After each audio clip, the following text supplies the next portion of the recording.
میں اپنے والدین کی اکلوتی اور لاڈلی بیٹی تھی، اور میرے والدین نے ہمیشہ میری ہر خواہش کو پورا کرنے کی کوشش کی تھی۔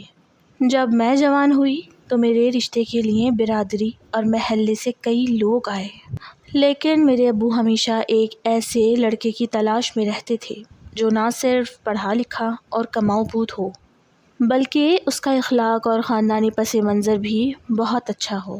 میری امی دن رات مصلی پر بیٹھ کر میرے اچھے نصیب کی دعائیں مانگا کرتی تھی، اور ان کی یہی تمنا تھی کہ ان کی بیٹی جس گھر میں بھی جائے وہاں ملکہ بن کر رہے۔ ایک دن میرے ابو کے ایک بہت ہی قریبی اور پرانے دوست نے ہمارے گھر عمران کا رشتہ تجویز کیا۔ عمران ایک بہت بڑی نجی کمپنی میں اچھے عہدے پر فائز تھا، اور اس کی شرافت اور محنتی طبیعت کے چرچے سب کی زبان پر تھے، لیکن اس رشتے کے ساتھ ایک ایسی بات جڑی ہوئی تھی جس نے ہمارے پورے خاندان میں ایک عجیب سی بحث اور تشویش کا آغاز کر دیا۔ عمران کے گھر میں اس کی امی کا انتقال کئی سال پہلے ہو چکا تھا، اور اب اس گھر میں صرف وہ اور اس کے بوڑھے والد رحمان صاحب ہی رہتے تھے۔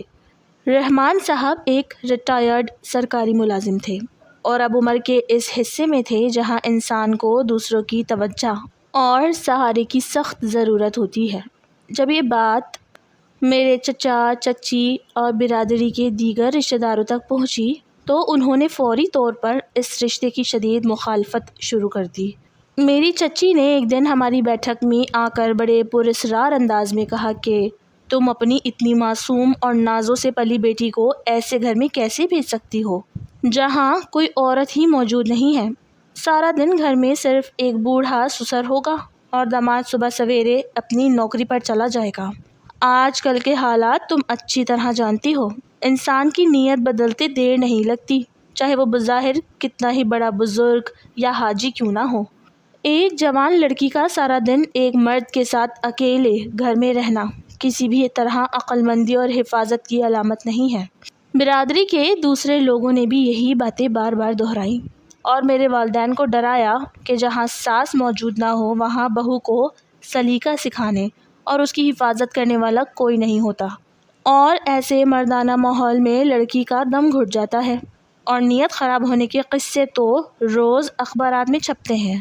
رشتہ داروں کی ان خوفناک اور زہریلی باتوں نے میرے امی ابو کو شدید پریشانی اور گہری سوچ و بچار میں مبتلا کر دیا۔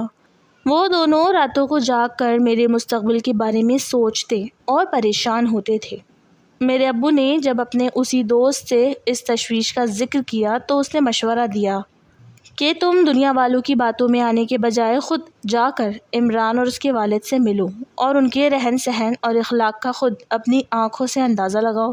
میرے ابو نے ایسا ہی کیا، اور وہ ایک شام رحمان صاحب کے گھر چلے گئے۔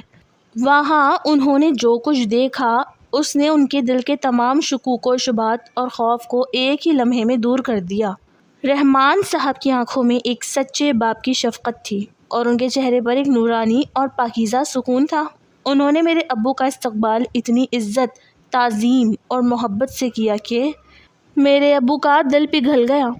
رحمان صاحب نے خود بات چیت کے دوران بڑے سنجیدہ انداز میں کہا کہ بھائی صاحب، میں جانتا ہوں کہ لوگ طرح طرح کی باتیں کریں گے کہ اس گھر میں کوئی عورت نہیں ہے اور جوان بہو کا یہاں آنا پتہ نہیں کیسا ہوگا، لیکن میں آپ کو یقین دلاتا ہوں کہ عائشہ میرے گھر میں بہو بن کر نہیں بلکہ میری سگی بیٹی بن کر آئے گی۔ میری اپنی کوئی بیٹی نہیں ہے، اور میں زندگی کے اس آخری موڑ پر ہمیشہ ایک بیٹی کی کمی محسوس کرتا ہوں۔ عمران دن بھر اپنے کام میں مصروف ہوتا ہے، اور مجھے اس عمر میں گھر میں ایک ایسی پاکیزہ روح کی ضرورت ہے جو اس ویران گھر کو دوبارہ سے رونق بخشے۔ میرے ابو جب وہاں سے واپس آئے تو انہوں نے میری امی اور مجھے اپنے پاس بٹھایا اور رحمان صاحب کی گفتگو کا پورا حال احوال سنایا۔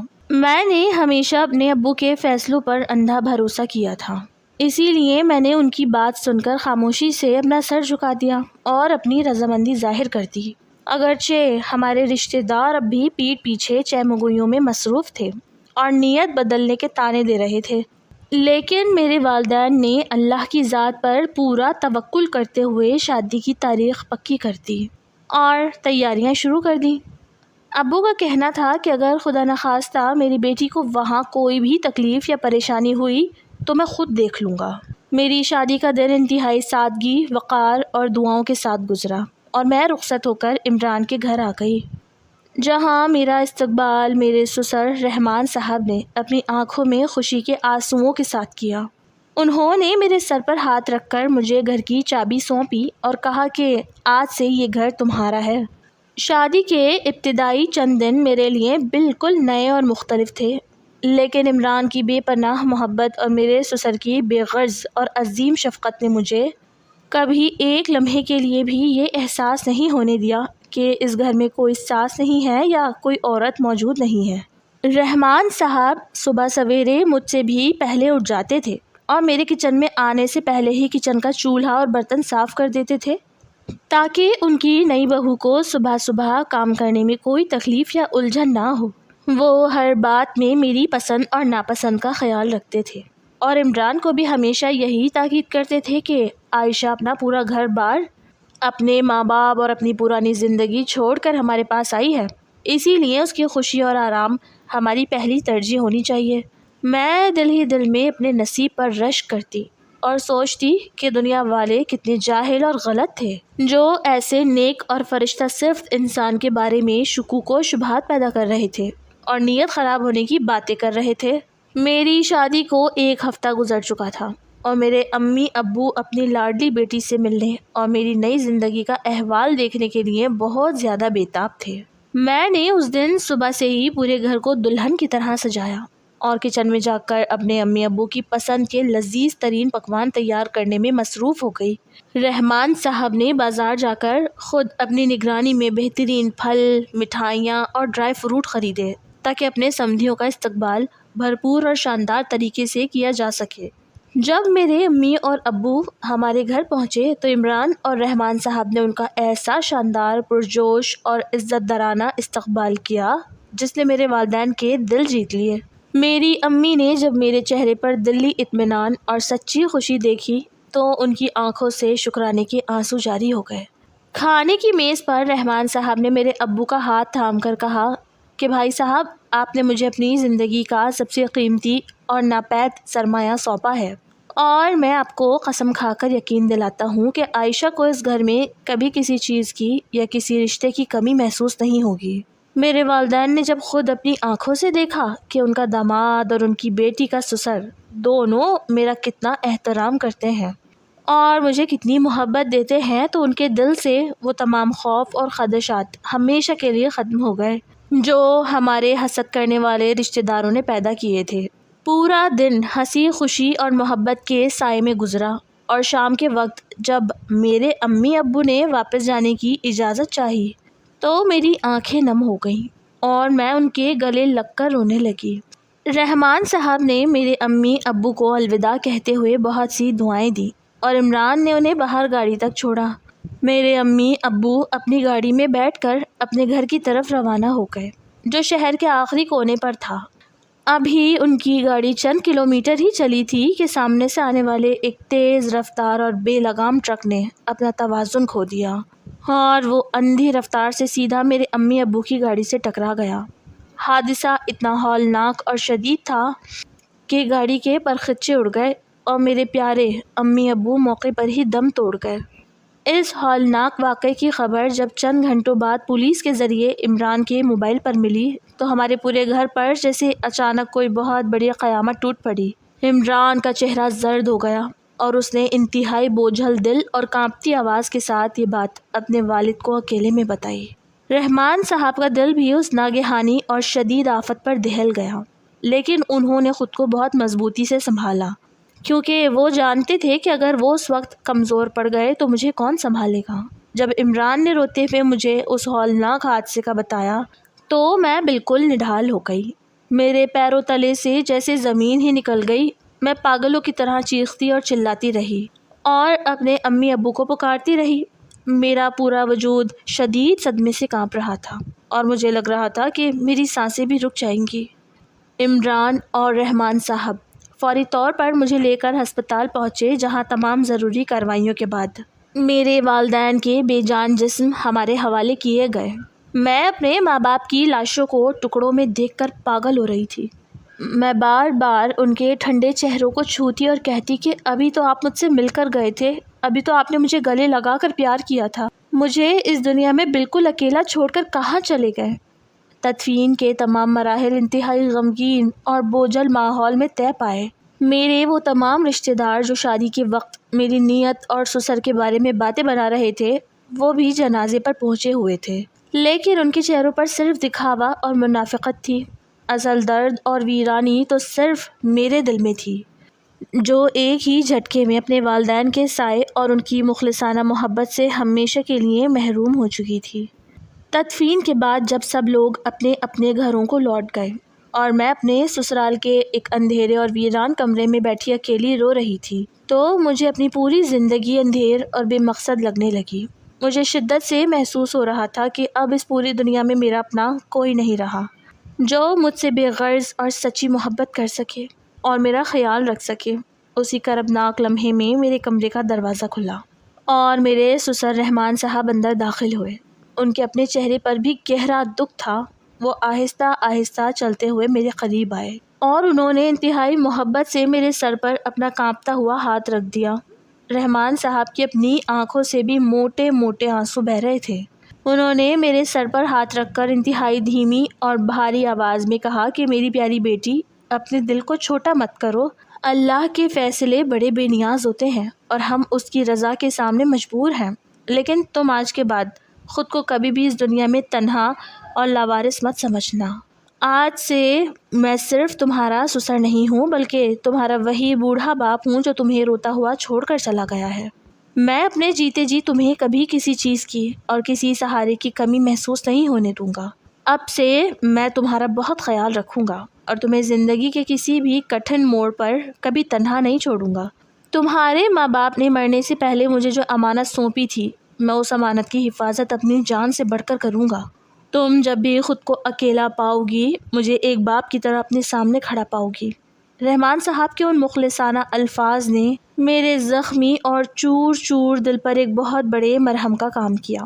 میں نے روتے ہوئے اپنے سسر کے چہرے کی طرف دیکھا اور تڑپ کر اپنے سسر کے ہاتھ کو تھام لیا، اور مجھے شدت سے محسوس ہوا کہ اگرچہ میرے سگے ماں باپ اس دنیا سے رخصت ہو گئے ہیں، لیکن اللہ نے مجھے ایک ایسا سسر دیا ہے جو میرے دکھ سکھ کا سچا ساتھی اور محافظ ہے۔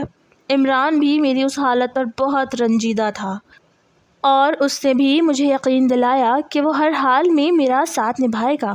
ہمارے رشتہ داروں کی وہ تمام منفی باتیں اور نیت بدلنے کے طعنے رحمان صاحب کے اس ایک مخلصانہ اور پاکیزہ عمل کے سامنے ریت کی دیوار ثابت ہو گئے۔ میں نے اب اپنے اس سسرال کو ہی اپنا سب کچھ مان لیا تھا، اور رحمان صاحب نے بھی اپنے کہے ہوئے ایک ایک لفظ کو سچ ثابت کرنے کے لیے مجھے اپنی سگی بیٹیوں سے بڑھ کر پیار، عزت اور تحفظ دینا شروع کر دیا تھی۔ اس ہولناک حادثے اور امی ابو کی جدائی کے صدمے کو گزرے پورے 6 مہینے ہو چکے تھے۔ ان 6 مہینوں میں عمران اور میرے سسر رحمان صاحب نے مجھے اتنی محبت اور اتنا سکون دیا کہ میرا زخمی دل آہستہ آہستہ سنبھلنے لگا تھا۔ رحمان صاحب نے واقعی مجھے ایک سگی بیٹی کی طرح پالا تھا۔ وہ صبح اٹھ کر میرے جاگنے سے پہلے صحن میں جھاڑو لگا دیتے، اور جب میں کچن میں آتی تو ہمیشہ مسکرا کر میرے سر پر ہاتھ رکھتے اور کہتے کہ بیٹی، اپنی صحت کا خیال رکھا کرو، اب تم ہی اس گھر کی رونق ہو۔ عمران بھی اپنی نوکری میں بہت مصروف رہتا تھا، لیکن وہ گھر آتے ہی سب سے پہلے میری اور اپنے والد کی خیریت پوچھتا تھا۔ ہماری زندگی بہت پرسکون اور صاف ستھرے انداز میں گزر رہی تھی، لیکن پھر اچانک ان 6 مہینوں کے بعد گھر کا ماحول بدلنے لگا۔ میں نے محسوس کیا کہ میرے سسر ایک دم خاموش ہو گئے ہیں۔ ان کے چہرے کی وہ پرانی مسکراہٹ غائب ہو گئی تھی۔ وہ جو سارا دن صحن میں بیٹھ کر اخبار پڑھتے تھے یا مجھ سے باتیں کرتے تھے، اب زیادہ تر اپنے کمرے میں بند رہنے لگے تھے۔ وہ صبح کا ناشتہ اور رات کا کھانا بھی اپنے کمرے میں ہی منگوانے لگے، اور جب میں کھانا لے کر جاتی تو وہ میری طرف دیکھے بغیر خاموشی سے برتن پکڑ لیتے اور کہتے کہ بیٹی تم جاؤ، میں کھا لوں گا۔ میں ان کی اس اچانک تبدیلی پر شدید حیران اور پریشان تھی کہ آخر انہیں کیا ہوا ہے۔ کیا مجھ سے کوئی غلطی ہو گئی ہے یا ان کی طبیعت خراب ہے؟ میں نے کئی بار ہمت کر کے ان کے کمرے میں جا کر ان سے پوچھنے کی کوشش کی، میں ان کے بیڈ کے پاس بیٹھ جاتی اور ان کا ہاتھ تھام کر کہتی، ابا جی آپ اتنے خاموش کیوں ہو گئے ہیں؟ کیا آپ کو کوئی تکلیف ہے یا مجھ سے کوئی ایسی بات ہوئی ہے جس سے آپ کا دل دکھا ہے؟ اگر ایسا ہے تو مجھے معاف کر دیں۔ لیکن میرے بہت پوچھنے پر بھی انہوں نے کبھی کچھ نہیں کہا۔ وہ ہمیشہ اپنا چہرہ دوسری طرف پھیر لیتے اور بڑی مشکل سے اپنی بوجھل آواز میں کہتے کہ نہیں عائشہ بیٹی، ایسی کوئی بات نہیں ہے، میری طبیعت بس کچھ ٹھیک نہیں رہتی، تم پریشان مت ہو اور جا کر اپنے گھر کے کام کرو۔ ان کا یہ انداز مجھے اور زیادہ فکر مند کر دیتا تھا، کیونکہ میں جانتی تھی کہ وہ کچھ چھپا رہے ہیں۔ میں نے عمران سے بھی اس بات کا ذکر کیا تو عمران نے بھی اپنے والد سے اکیلے میں بات کی، لیکن ابا جی نے اسے بھی یہی کہہ کر ٹال دیا کہ بڑھاپے کی وجہ سے اب میرا دل کسی چیز میں نہیں لگتا اور میں بس آرام کرنا چاہتا ہوں۔ لیکن مجھے اندر ہی اندر یہ احساس کھائے جا رہا تھا کہ بات صرف بڑھاپے یا آرام کی نہیں ہے، بلکہ کوئی بہت گہرا راز یا کوئی ایسی تکلیف ہے جو وہ اپنے اندر ہی اندر چھپا کر گھٹ رہے ہیں۔ اسی تشویش کے دوران ایک دوپہر جب عمران اپنی نوکری پر گیا ہوا تھا اور ابا جی ہمیشہ کی طرح اپنے کمرے کے دروازے بند کر کے لیٹے ہوئے تھے، تو ہمارے محلے میں نئی آنے والی پڑوسن کسی کام سے ہمارے گھر آئی۔ وہ ہمارے گھر کے پاس ہی چند دن پہلے منتقل ہوئی تھی۔ وہ ایک بہت ہی تیز ترار اور فضول باتیں کرنے والی عورت تھی۔ وہ دروازے سے اندر آئی اور صحن میں لگے صوفے پر بیٹھ گئی۔ میں نے اخلاق کے ناطے ان کا استقبال کیا اور ان کے لیے ٹھنڈا پانی لے کر آئی۔ وہ پانی پیتے ہوئے بڑے غور سے ہمارے پورے گھر کا جائزہ لے رہی تھی اور اس کی نظریں بار بار ابا جی کے بند کمرے کی طرف جا رہی تھی۔ پانی کا گلاس میز پر رکھتے ہوئے اس نے اپنے دوپٹے کا پلو سنبھالا اور بڑے ہمدردانہ مگر زہریلے انداز میں کہنے لگی، عائشہ میں پچھلے چند دنوں سے دیکھ رہی ہوں، تمہارا شوہر تو صبح سویرے ہی موٹر سائیکل اسٹارٹ کر کے نوکری پر نکل جاتا ہے اور تم اس اتنے بڑے گھر میں سارا دن بالکل اکیلی ہوتی ہو، تمہیں ڈر نہیں لگتا؟ اس ویرانے میں اکیلے کیسے رہتی ہو تم؟ میں نے اس کی بات سن کر بڑی سادگی سے مسکرا کر جواب دیا کہ خالہ جی میں اکیلی کہاں ہوتی ہوں، میرے ابا جی تو گھر پر ہی ہوتے ہیں، وہ میرے سسر ہیں لیکن مجھے اپنی سگی بیٹیوں کی طرح رکھتے ہیں اور ان کی موجودگی میں مجھے کبھی کوئی ڈر یا اکیلاپن محسوس نہیں ہوتا، بلکہ وہ اتنے اچھے ہیں کہ میرے والدین کی کمی بھی محسوس نہیں ہونے دیتے۔ میری یہ بات سن کر جمشیدہ بیگم کے چہرے پر ایک طنزیہ اور زہریلی مسکراہٹ ابھری۔ وہ زور سے ہنسی اور اپنے ہاتھ پر ہاتھ مار کر کہنے لگی کہ ہائے میری بھولی بچی، تم ابھی بہت نادان ہو اور دنیا کے رنگوں سے بالکل واقف نہیں ہو۔ یہ جو مرد ہوتے ہیں نا، ان کا کوئی بھروسہ نہیں ہوتا، اور شروع میں تو دنیا کو دکھانے کے لیے اور اپنا اثر جمانے کے لیے بیٹی بیٹی تو کہنا ہی پڑتا ہے۔ یہ سب دکھاوا ہوتا ہے تاکہ لڑکی کا اعتماد جیتا جا سکے۔ تم اس بوڑھے پر اتنا بھروسہ مت کرو، مرد چاہے جتنا بھی بوڑھا ہو جائے اس کی نیت بدلتے دیر نہیں لگتی، اور خاص طور پر جب گھر میں کوئی دوسری عورت نہ ہو اور ایک جوان لڑکی سارا دن اس کے ساتھ اکیلی ہو تو شیطان کبھی بھی وار کر سکتا ہے۔ تم نے اخباروں میں قصے نہیں پڑھے کیا جو روز سسر اور بہو کے بارے میں چھپتے ہیں؟ جمشیدہ بیگم کی یہ زہریلی اور گندی باتیں سن کر میرے پورے جسم میں جیسے آگ لگ گئی۔ میرا دل چاہا کہ میں اس عورت کو اسی وقت دھکے دے کر گھر سے باہر نکال دوں۔ مجھے اپنے ان رشتہ داروں کی باتیں یاد آ گئیں جو میری شادی کے وقت ایسی ہی گھٹیا باتیں کر رہے تھے۔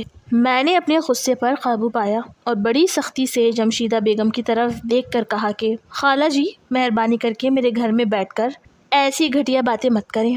میرے ابا جی ایک فرشتہ صفت انسان ہیں اور انہوں نے میرے یتیم ہونے کے بعد مجھے اس وقت سہارا دیا جب میرے اپنے رشتہ داروں نے منہ پھیر لیا تھا۔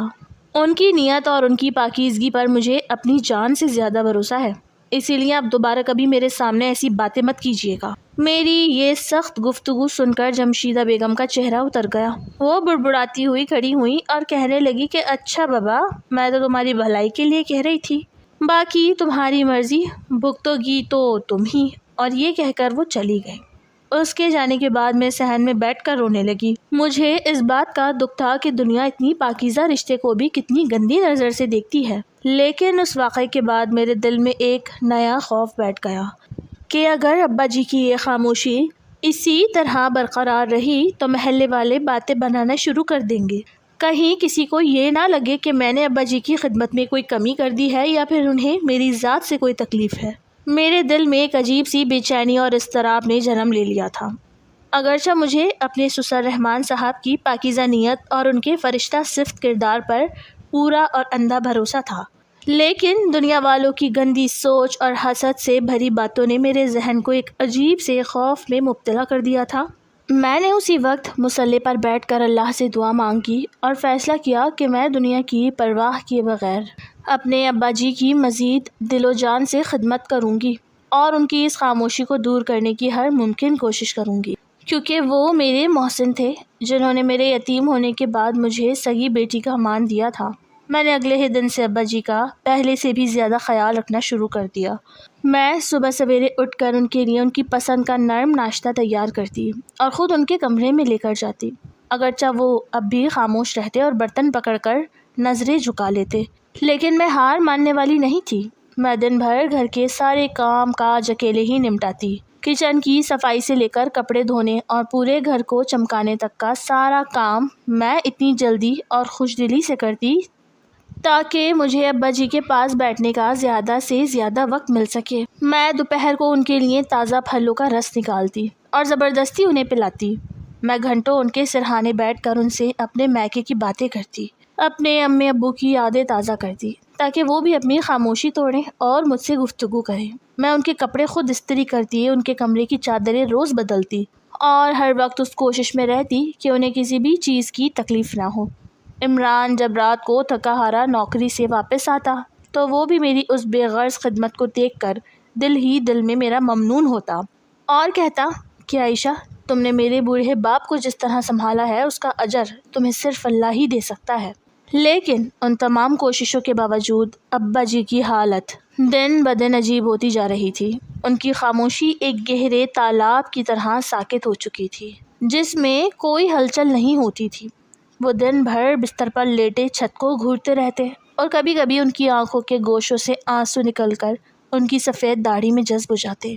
میں جب بھی ان سے ان کا دکھ پوچھتی وہ صرف یہی کہتے کہ بیٹی میں بالکل ٹھیک ہوں، تم بس آرام کیا کرو، مجھ پر اتنی محنت مت کرو۔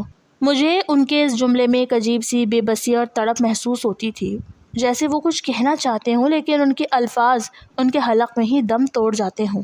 پھر ایک دن وہ خوفناک واقعہ پیش آیا جس نے ہماری پرسکون زندگی کو ایک دم ہلا کر رکھ دیا۔ اس دن شدید گرمی اور حبس کا موسم تھا اور عمران ہمیشہ کی طرح صبح سویرے اپنی نوکری پر چلا گیا تھا۔ میں گھر کے باقی کام نمٹانے کے بعد کچن میں رات کے کھانے کی تیاری کر رہی تھی کہ اچانک مجھے ابا جی کے کمرے سے کسی چیز کے گرنے کی زوردار آواز آئی۔ آواز سنتے ہی میرا دل زور سے دھڑکا اور میں ہاتھ میں پکڑا ہوا چمچ وہیں چھوڑ کر پاگلوں کی طرح ابا جی کے کمرے کی طرف بھاگی۔ میں نے جیسے ہی ان کے کمرے کا دروازہ کھولا تو سامنے کا منظر دیکھ کر میرے حلق میں میری سانسیں پھنس گئیں۔ ابا جی جو پچھلے کئی دنوں سے بستر سے بمشکل اٹھتے تھے، اس دن اچانک اپنے بستر سے اٹھ کر پانی کا جگ اٹھانے کے لیے کھڑے ہوئے تھے، لیکن ان کا پورا جسم بری طرح کانپ رہا تھا اور وہ ایک قدم بھی آگے نہ بڑھا سکے۔ ان کی ٹانگوں نے ان کا ساتھ بالکل چھوڑ دیا تھا اور وہ وہیں فرش پر اکیلے اوندھے منہ گر گئے تھے۔ ان کے ہاتھ سے پانی کا جگ چھوٹ کر دور گرا تھا اور اس کے ٹکڑے پورے فرش پر بکھر چکے تھے۔ ابا جی فرش پر پڑے ہوئے تھے اور ان سے اپنے وجود کو سنبھالنا بھی ممکن نہیں ہو رہا تھا۔ ان کی یہ حالت دیکھ کر میری چیخ نکل گئی۔ میں بھاگ کر ان کے پاس پہنچی اور روتے ہوئے انہیں فرش سے اٹھانے کے لیے اپنا پورا زور لگانے لگی۔ میں نے جیسے ہی ان کا دایاں ہاتھ اپنے ہاتھوں میں لیا تو ایک جھرجھری سی میرے پورے وجود میں دوڑ گئی۔ میں نے دیکھا کہ ان کا ہاتھ اور پاؤں بالکل برف کی طرح سرد اور ٹھنڈے ہو چکے تھے۔ ان کے جسم میں رتی برابر بھی گرمائش محسوس نہیں ہو رہی تھی۔ ایسا لگ رہا تھا جیسے ان کی رگوں میں خون جم چکا ہو۔ ان کے ہاتھ پیروں کا یہ شدید مٹیالہ پن اور برف جیسی ٹھنڈک دیکھ کر خوف کے مارے تھوڑے تھوڑے میرے اپنے ہاتھ پاؤں بھی بالکل ٹھنڈے پڑنے لگے تھے۔ میرا پورا وجود کانپنے لگا تھا اور مجھے سمجھ نہیں آ رہا تھا کہ میں اس ویران گھر میں اکیلی اس نازک صورتحال سے کیسے نمٹوں۔ ابا جی فرش پر پڑے ہوئے درد اور بے بسی سے کرا رہے تھے اور ان کی آنکھیں آدھی کھلی ہوئی تھیں۔ میں نے انتہائی مشکل سے اپنے کپکپاتے ہاتھوں سے ان کے چہرے کو چھوا تو ان کا چہرہ بھی بالکل بے جان اور ٹھنڈا محسوس ہو رہا تھا۔ مجھے ایسا لگا کہ جیسے خدا نہ کرے ان کی جان نکل رہی ہو۔ میں نے روتے ہوئے ابا جی کا سر اپنی گود میں رکھا اور اونچی آواز میں پکارنے لگی کہ ابا جی مجھے بتائیں آپ کو کیا ہوا ہے، آپ کے ہاتھ پاؤں اتنے ٹھنڈے کیوں ہو رہے ہیں؟ لیکن وہ کچھ بولنے کے قابل ہی نہیں تھے، ان کے لب ہل رہے تھے مگر آواز غائب تھی۔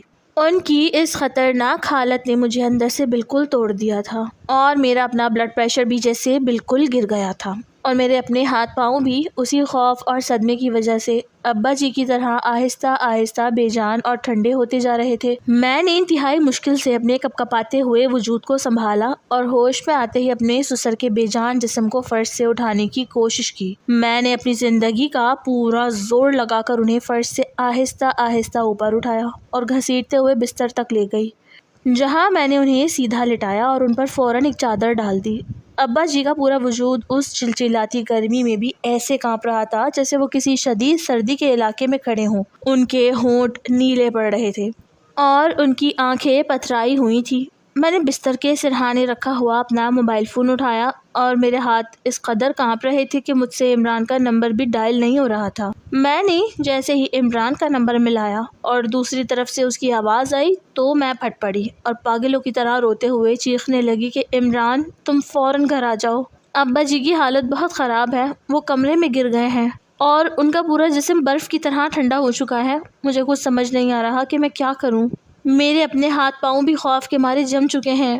عمران نے جب میری یہ حالت اور ابا جی کی بیماری کا سنا تو وہ بھی نوکری کی جگہ پر بری طرح گھبرا گیا۔ اس نے مجھے دلاسا دینے کی کوشش کی اور بڑی اونچی آواز میں کہنے لگا، عائشہ تم بالکل ہمت مت ہارنا اور ہوش سے کام لو، تم فوراً باہر جاؤ اور محلے میں سے کسی کو بلا کر ابا جی کو سنبھالو، ٹیکسی کا انتظام کرو اور ابا جی کو سیدھا ہسپتال لے جاؤ۔ میں گھر آنے کے بجائے راستے سے ہی سیدھا ہسپتال پہنچ رہا ہوں، تم بس ابا جی کو کسی نہ کسی طرح ٹیکسی میں ڈال کر وہاں لے آؤ۔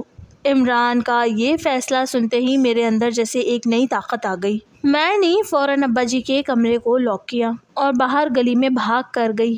خوش قسمتی سے گلی کے موڑ پر ایک خالی ٹیکسی کھڑی تھی۔ میں نے ٹیکسی والے کو روتے ہوئے پوری بات بتائی تو وہ ایک نیک انسان تھا۔ وہ فوراً اپنی گاڑی ہمارے صحن کے دروازے تک لے آیا۔ میں اور ٹیکسی والا دونوں کمرے میں گئے اور ہم نے مل کر ابا جی کو بڑی مشکل سے اٹھایا اور ٹیکسی کی پچھلی سیٹ پر لٹا دیا۔ میں ابا جی کا سر اپنی گود میں رکھ کر بیٹھ گئی اور ٹیکسی والے نے ہسپتال کی طرف گاڑی دوڑا دی۔ پورے راستے میں ابا جی کے ہاتھ پیروں کو اپنے ہاتھوں سے مسلتی رہی تاکہ ان میں کچھ گرمائش پیدا ہو سکے، لیکن ان کا جسم بالکل بے جان تھا۔ ہسپتال پہنچتے ہی عمران پہلے سے وہاں گیٹ پر موجود تھا۔ اس نے فوراً اسٹریچر منگوایا اور ابا جی کو ایمرجنسی وارڈ میں داخل کروا دیا۔ ڈاکٹروں کی ایک پوری ٹیم فوراً ابا جی کے گرد جمع ہو گئی اور انہوں نے ان کا معائنہ شروع کر دیا۔ ان کا بلڈ پریشر، ان کی نبض اور دل کی دھڑکن کو چیک کیا گیا اور انہیں فوراً کچھ ضروری انجیکشنز لگائے گئے۔ ہم دونوں باہر راہداری میں کھڑے بے صبری سے ڈاکٹر کے باہر آنے کا انتظار کر رہے تھے اور میں دل ہی دل میں ابا جی کی زندگی کی دعائیں مانگ رہی تھی کہ یا اللہ میرے اس محسن باپ کو کچھ نہ ہو ورنہ میں دنیا میں پھر سے یتیم ہو جاؤں گی۔ تقریباً 1 گھنٹے کے طویل اور اعصاب شکن انتظار کے بعد سینئر ڈاکٹر اپنے کمرے سے باہر آئے۔ ان کے چہرے پر بڑی سنجیدگی تھی۔ عمران فوراً ان کے پاس گیا اور ابا جی کی حالت کے بارے میں پوچھا۔ ڈاکٹر نے ہمیں اپنے فیس ٹو فیس آفس میں بٹھایا اور بڑی تفصیل سے ابا جی کی بیماری کے بارے میں بتانا شروع کیا۔ ڈاکٹر نے عمران کی طرف دیکھتے ہوئے کہا کہ دیکھو، گھبرانے کی کوئی بات نہیں ہے، ہم نے مریض کی حالت کو فی الحال سنبھال لیا ہے، لیکن آپ کے والد کو ایک بہت ہی مخصوص اعصابی اور دورانیے کی بیماری ہو گئی ہے، جسے طبی زبان میں شدید رینالڈز سنڈروم کہا جاتا ہے۔ اس بیماری میں انسان کا اعصابی نظام اچانک مفلوج ہو جاتا ہے اور جسم کی خون کی شریانیں شدید گرمی یا اچانک صدمے کی وجہ سے بالکل سکڑ جاتی ہیں، جس کی وجہ سے جسم کے آخری حصوں یعنی ہاتھ اور پاؤں تک خون کی سپلائی بالکل بند ہو جاتی ہے۔ یہی وجہ ہے کہ ان کے ہاتھ پاؤں بار بار بالکل بے جان اور برف کی طرح ٹھنڈے ہو جاتے ہیں، اور اگر اس وقت ان کے ہاتھ پاؤں کو فوراً گرم نہ کیا جائے یا انہیں گرم دودھ نہ دیا جائے تو یہ ٹھنڈک ان کے دل تک پہنچ سکتی ہے، جو کہ انتہائی خطرناک ثابت ہو سکتی ہے۔ اس بیماری میں مریض کو ہر وقت گرم رکھنے کی اور ان کے ہاتھ پاؤں کو مسلسل مسلنے کی ضرورت ہوتی ہے تاکہ خون کی گردش دوبارہ بحال ہو سکے۔ ڈاکٹر کی یہ بات سن کر میں اور عمران بری طرح پریشان ہو گئے تھے، کیونکہ اگر ابا جی کو کافی عرصے سے یہ مسئلہ ہو رہا تھا تو انہوں نے ہم سے چھپایا کیوں تھا؟ اور جب یہی بات عمران نے ابا جی سے پوچھی تو وہ نظریں چراتے ہوئے کہنے لگے کہ میں تم دونوں کو پریشان نہیں کرنا چاہتا تھا، اسی لیے یہ بات نہیں بتائی، لیکن آج مجھے اتنا بھیانک اٹیک ہوا کہ ان دونوں کو یہ بات پتہ چل گئی۔ وہ اپنی بیماری کی وجہ سے شرمندہ نظر آ رہے تھے۔ ہم ابا جی کو ہسپتال سے گھر لے آئے اور میں نے ابا جی کا پہلے سے بھی زیادہ خیال رکھنا شروع کر دیا۔ عمران نے بھی جب ڈاکٹر کی ساری باتیں سنی تو وہ بہت فکر مند ہو گیا تھا۔ اس نے گھر پہنچتے ہی مجھ سے کہا کہ عائشہ، اب تم زیادہ تر ابا جی کے کمرے میں ہی رہا کرو اور اپنے گھر کے باقی کام کاج چھوڑ دو، کیونکہ ان کی حالت کا کوئی بھروسہ نہیں ہے اور انہیں ہر وقت کسی اپنے کی موجودگی کی ضرورت ہے۔ ہسپتال میں ڈاکٹر نے ہمیں یہ بھی بتایا کہ اندر ہی اندر انہیں کوئی بہت بڑا صدمہ لگا تھا، جس کی وجہ سے ان کا اعصابی نظام اس قدر کمزور ہو گیا اور انہیں یہ بیماری ہوئی تھی۔ مجھے تو نہیں معلوم تھا کہ وہ صدمہ کیا تھا، اور نہ ہی ابا جی نے کبھی اس صدمے کا ذکر مجھ سے یا عمران سے کیا تھا، لیکن میں نے یہ پکا ارادہ کر لیا تھا کہ میں ابا جی کا خیال رکھنے میں کوئی کسر نہیں چھوڑوں گی اور اپنی محبت اور خدمت سے ان کے دل کے اس پوشیدہ صدمے کو ہمیشہ کے لیے ختم کر دوں گی۔ میں اب اپنا زیادہ تر وقت ابا جی کے کمرے میں ہی گزارتی تھی۔ میں ان کے سرہانے بیٹھ کر انہیں قرآنی آیات سناتی، ان سے باتیں کرتی اور ہر لمحہ ان کے چہرے کے تاثرات پر نظر رکھتی تھی، تاکہ جیسے ہی ان کی طبیعت میں کوئی تبدیلی آئے میں فوراً ان کی مدد کر سکوں۔ لیکن اس تمام تر دیکھ بھال اور میری دن رات کی محنت کے باوجود ابا جی کی بیماری کی شدت کم نہیں ہو رہی تھی، بلکہ اگلا ایک ہفتہ ہمارے لیے انتہائی کٹھن اور آزمائش سے بھرا ہوا ثابت ہوا۔ اس ایک ہفتے میں ابا جی کو 3 بار ایسے شدید اٹیک آئے تھے کہ میری جان نکل گئی تھی۔ جب بھی انہیں یہ دورہ پڑتا ان کا پورا جسم اچانک لکڑی کی طرح سخت ہو جاتا تھا، ان کے ہاتھ پاؤں بالکل نیلے اور برف کی طرح ٹھنڈے پڑ جاتے تھے۔ ایسے موقعوں پر میں ڈاکٹر کی ہدایت کے مطابق فوراً ان کے بستر پر بیٹھ جاتی اور بغیر کوئی وقت ضائع کیے بار بار ان کے ہاتھوں اور پاؤں کو اپنے ہاتھوں میں لے کر مسلسل سہلاتی رہتی تھی۔ میں گھنٹوں ان کے ہاتھوں کو مسلتی رہتی تاکہ میرے ہاتھوں کی گرمائش ان کے جسم میں منتقل ہو سکے اور ان کی شریانوں میں جمنے والا خون دوبارہ سے گردش کرنے لگے۔ جب میں ان کے ہاتھ پاؤں مسلتی تو میرے اپنے ہاتھ بھی تھکن اور سردی کی وجہ سے بالکل بے جان ہونے لگتے تھے، لیکن میں تب تک نہیں رکتی تھی جب تک ان کے جسم میں دوبارہ سے زندگی کی گرم جوشی واپس نہیں آ جاتی تھی۔ ان کے اعصاب کو بحال کرنے کے لیے مجھے اپنی پوری طاقت لگانی پڑتی تھی، اور ہر اٹیک کے بعد ابا جی بہت زیادہ کمزور اور نڈال ہو جاتے تھے۔ میں دن رات بس اسی فکر میں گل رہی تھی کہ یا اللہ، میرے ابا جی کو اس عذاب سے کب نجات ملے گی اور میں کس طرح ان کے اس اندرونی صدمے کو دور کر کے انہیں دوبارہ سے ایک صحت مند زندگی جیتے دیکھ سکوں گی۔ اس شدید اور کٹھن ہفتے کے بعد اگلے کچھ دن ابا جی بالکل ٹھیک رہے، ان کی طبیعت میں کافی حد تک سدھار آ گیا تھا اور وہ بستر پر اٹھ کر بیٹھنے بھی لگے تھے۔ ان کے چہرے کی رنگت بھی کچھ بہتر ہو گئی تھی اور میں دل ہی دل میں اللہ کا شکر ادا کر رہی تھی کہ شاید میری دن رات کی خدمت اور دعائیں رنگ لا رہی ہیں اور ابا جی اب اس موذی بیماری سے ہمیشہ کے لیے نجات پا رہے ہیں۔ لیکن یہ سکون صرف عارضی تھا، کیونکہ ٹھیک ایک ہفتے بعد ابا جی کو پھر اچانک سے ایک بہت ہی شدید اور ہولناک دورہ پڑا۔ اس دن عمران ہمیشہ کی طرح اپنی نوکری پر گیا ہوا تھا اور میں ابا جی کے کمرے میں ہی موجود تھی کہ اچانک ان کا پورا جسم بری طرح جکڑا گیا اور وہ بستر پر تڑپنے لگے۔ ان کے ہاتھ اور پاؤں ایک ہی لمحے میں بالکل نیلے پڑ گئے اور برف سے بھی زیادہ ٹھنڈے ہو گئے۔ ان کی یہ حالت دیکھ کر میں بری طرح گھبرا گئی اور میں فوراً ان کے بستر پر بیٹھ گئی۔ میں نے ہمیشہ کی طرح ابا جی کے ہاتھ پاؤں بڑی تیزی سے مسلنا شروع کر دیے تاکہ ان کے جسم میں کچھ گرمائش پیدا ہو سکے، لیکن اس بار ٹھنڈک اتنی زیادہ تھی کہ میرے گھنٹوں مسلنے کے باوجود ان کے جسم میں کوئی تبدیلی نہیں آ رہی تھی اور وہ درد سے کرا رہے تھے۔ میں نے پریشانی کے عالم میں ان کے تڑپتے ہوئے وجود کو دیکھا اور ان سے کہا کہ ابا جی آپ بالکل مت گھبرائیں، میں ابھی بھاگ کر باورچی خانے میں جاتی ہوں اور آپ کے لیے گرم دودھ بنا کر لاتی ہوں تاکہ اس کی گرمائش سے آپ کو اندرونی سکون مل سکے۔ میں جیسے ہی کچن میں جانے کے لیے بستر سے اٹھنے لگی تو ابا جی نے اچانک اپنے کانپتے ہوئے ہاتھ سے میرا ہاتھ بڑی مضبوطی سے پکڑ لیا۔ ان کی گرفت میں ایک عجیب سی التجا اور بے بسی تھی۔ انہوں نے روتی ہوئی اور کانپتی ہوئی آواز میں مجھ سے کہا کہ نہیں عائشہ بیٹی، مجھے اس وقت کسی گرم دودھ کی ضرورت نہیں ہے، اس دودھ سے مجھے سکون نہیں آئے گا، بلکہ مجھے تم اپنی وہ گرم شال لا دو جو تمہاری مرحومہ ماں نے تمہیں تمہاری شادی پر دی تھی۔ وہ شال بہت وزنی اور گرم ہے، اس کی گرمائش میرے اس جمے ہوئے خون کو پگھلا سکتی ہے۔ ابا جی کی یہ بات سنتے ہی میں فوراً ان کا ہاتھ چھوڑ کر اپنے کمرے کی طرف بھاگی۔ میں نے اپنی الماری کھولی اور اپنی ماں کی وہ مخصوص گرم شال نکالی اور پاگلوں کی طرح بھاگ کر واپس ابا جی کے کمرے میں آئی۔ میں نے وہ بھاری اور گرم شال ابا جی کے پورے جسم پر اچھی طرح ڈال دی اور ان کے پاؤں کو بھی اسی شال میں لپیٹ دیا۔ شال ڈالنے کے بعد میں دوبارہ ان کے سرہانے بیٹھ گئی اور ان کے ہاتھوں کو اپنے ہاتھوں میں لے کر مسلنے لگی۔ شال کی بے پناہ گرمائش اور میری مسلسل خدمت کی وجہ سے تھوڑی دیر بعد ابا جی کی حالت آہستہ آہستہ سنبھل گئی۔ ان کے جسم کا کانپنا رک گیا اور ان کی سانسیں بحال ہو گئیں۔ ان کے ہاتھ پاؤں کی وہ شدید ٹھنڈک بھی آہستہ آہستہ ختم ہونے لگی۔ جب ابا جی بالکل پرسکون ہو گئے اور انہوں نے گہرا سانس لیا تو میں اپنے آنسو نہ روک سکی۔ میں نے ابا جی کا ہاتھ تھام کر انتہائی نمالود آنکھوں سے ان کی طرف دیکھا اور پوچھا کہ ابا جی، خطارہ اب مجھے سچ سچ بتا دے کہ آپ کے دل میں ایسی کون سی پریشانی اور صدمہ چھپا ہوا ہے جس کی وجہ سے بار بار آپ کی یہ حالت ہو رہی ہے۔